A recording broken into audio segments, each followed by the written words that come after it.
Hi everyone! Good morning po sa inyo lahat. For today's video, magluluto tayo ng isang recipe na napakasimple at napakadaling lutuin lang para ito sa mga bagong panganak, sa mga nagpapagatas na mga mami. Ayan, kasi yung aking manugang bagong panganak, kaya kailangan niya tong ulam na to.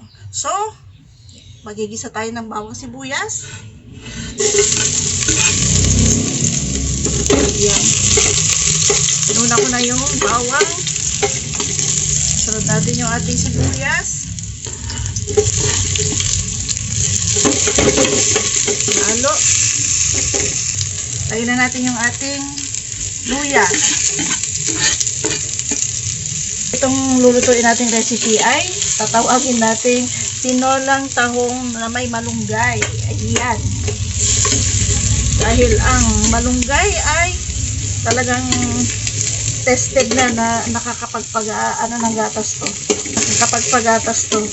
Dahil mahal ang yung mga formula, kailangan natin talagang magtipid dahil alam naman natin na napakamahal ng mga gatas ngayon para sa mga bata. Kumain tayo ng mga masasabaw, yung mga healthy na ulam, lalo na yung mga tahong malunggay. Pag nagisa na natin yan, ilagay na natin yung ating tahong. Siyempre, ilagay na natin yung ating tahong. Tamayin ko na. Ayan. Tulad ng laging sinasabi, ayan, mas mainam pa rin ang gatas ng ina kaysa mga formula. Ayan, lalagyan na natin siya ng sabaw. Ayan, lagyan na natin ng tubig.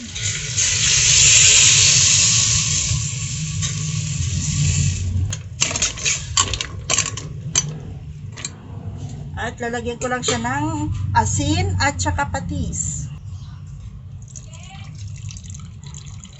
Ayan ang ating asin. Tansya-tansya lang. Magdagdag na lang tayo mamaya pag kinulang pa.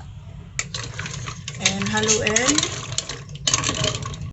Ayan, check na natin.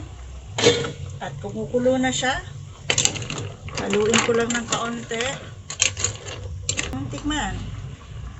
Kung okay na yung lasa. Perfect. Yummy. Ayan, pwede na natin ilagay yung ating malunggay.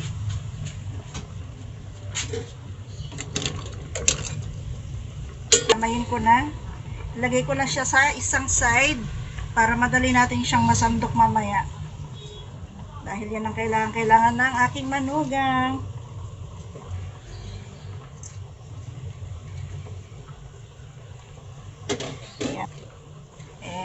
Lubog lang natin. Diyan. Hindi ko na siya haluin. Diyan ko lang siya ilalagay. Takpan ko lang saglit. At babalikan natin yan maya-maya. At ito na ang ating nilutong tinolang tahong with malunggay para sa breastfeeding mom.